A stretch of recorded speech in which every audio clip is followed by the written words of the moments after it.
Rotation on the downswing is a steepener. I'm here using the Swing Coach app to try to correct this steepening of the shaft on the downswing as I rotate my hips, trying to cultivate more hip rotation and therefore more power. But since rotation is a steepener, I want to rotate those hips before the end of the backswing. Okay, good. But rotation is a steepener, and so this has to be addressed. Here's another swing. Now I'm purposely getting steep on the way back, almost the shaft vertical here. Now watch the hips before the end of the backswing, the hips start turning. This is a steepening move. I have to fight the steep. How? By dropping that right elbow right there into the side and letting the heel of the back foot come up and rotate. Watch this by Johnny Miller. And this position right here is sort of, to me, the secret position besides impact, because that's the one that sets you up for your impact position. So when you get up here, you drop, what happens is nothing happens. See how nothing is happening here to right there. The 90 degrees is still intact here in the right arm. You're in this position here that you're ready to deliver the blow onto the wall without any adjustment.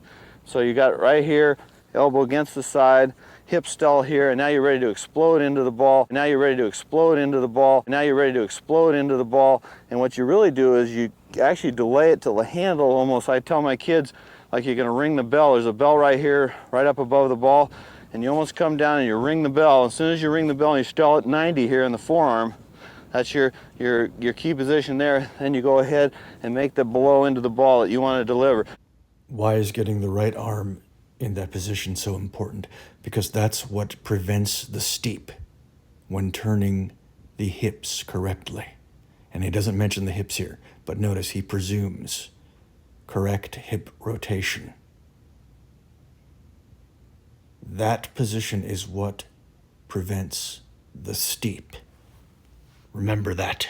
Now let's see what else he has to say in this video and how I can apply it to my swing here. You want to leave it open for a cut, square it up for a straight one. If I want to hit a fade, I just keep it going without doing anything. If I want to hit it straight, there's just a little bit of squaring that goes on.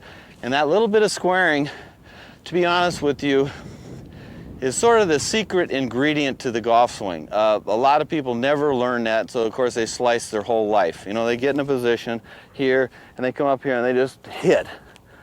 They have never learned to get here and watch the right hand. There's just a little bit of squaring that goes on in a swing. If you got a super strong grip, you don't need to do that. But in a normal grip, you get right in here, there's a little bit of squaring. If you want to draw it, you just palm down just a little bit more with that right hand, palm down. The other thing that I try to look for is that you're in that position where you're hitting the wall. The leg drive should be about this much. You don't want to be legless, and you don't want to be in this position here because there's no hit to it. You want to have just gotten here and you're just open up where you're on the wall right there. You'll notice how much this knee is driven here. Some people open up more, which is all right, but look for that. This is critical information as well, because look at this in my swing. As I approach impact, the face is quite open. Okay. Hips turning before the club is fully at the top. Good, good, good, good, good. Good so far. That arm getting in there. That right arm, yes, yes, yes. Good hip rotation. Right heel coming off the ground. But observe the excessively open face at impact. That's not good. So that must be cured. And that open face produced by good hip movement is why I've been resisting good hip movement, because it creates that open face. So this is going to have to be worked on slowly, patiently, diligently, mindfully, consistently, even with foam balls, to eliminate the fear of hitting it right.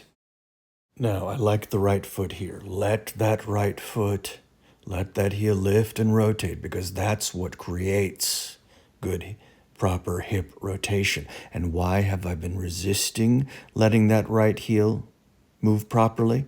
Because that is an element of proper hip rotation, and rotation is a steepener. And I've been fighting the steep and therefore not letting that foot rotate. Yes, letting that right heel get off the ground, letting that right knee drive towards the target. Now watch Johnny Miller, watch his back foot here. One of the great ball strikers here showing how it's done. Watch how soon that right heel starts lifting off the ground. Well before he strikes the ball. At P5 at the latest. Okay, he's at P5 right now.